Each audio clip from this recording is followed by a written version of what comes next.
Restoran biznesida ko'zga ko'rinmagan muammolar bor, ya'ni moliyaviy tarafidan.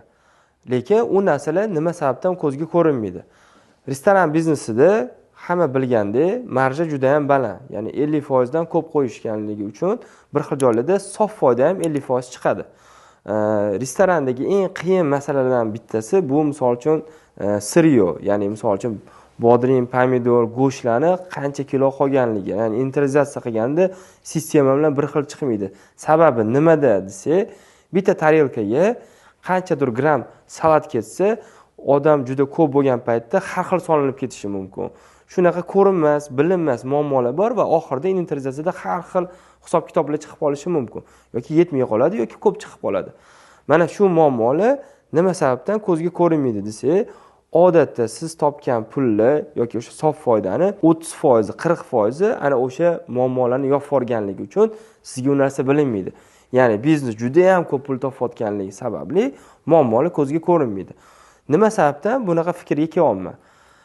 Sababi biz bir nechta restoranlarni qilganmiz, ya'ni ishlab chiqaradigan kafenalar yoki bir pishiruvlar ishlab chiqaradigan joylarni qilganmiz va o'sha joyda qo'ygan programmamiz Ayko. Ikkinchi uni konkurenti bor, misol uchun Jovi bor.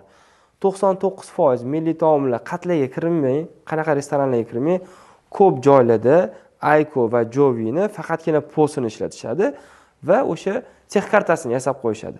Lekin inventorizatsiya, asosiy vosita, ya'ni ichiga kirganingizda mana Aykoning ichida orqasida buxgalteriyasi bor. Planshetovlari bor, hamma narsalar cho'tki yozilgan, cho'tki ketadi va cho'tki hisobotlar qilsa bo'ladi. Lekin 90%, 95% restoratorlar bu narsadan foydalanmaydi. Nima sababdan? Sababi u funksiyalarni ishlatishni bilishmaydi yokida o'sha narsani qo'yib berayotgan aytaylik o'sha aytishliklar deymizmi yoki bizga o'xshagan moliyachilarmi yoki boshqa odamlarmi, undan xabari yo'q. Unaqa chuqur kira olmaganligi uchun u narsani o'rgatib bera olmaydi. Shu sababdan agarda sizlar o'sha hozirgi ruschasiga aytganda muammolarni yoki dirklarni o'sha sof foydalardan 30%, 40% ni o'zingizlarga olib qolmoqchi bo'lsanglar, sizlar nima qilishinglar kerak?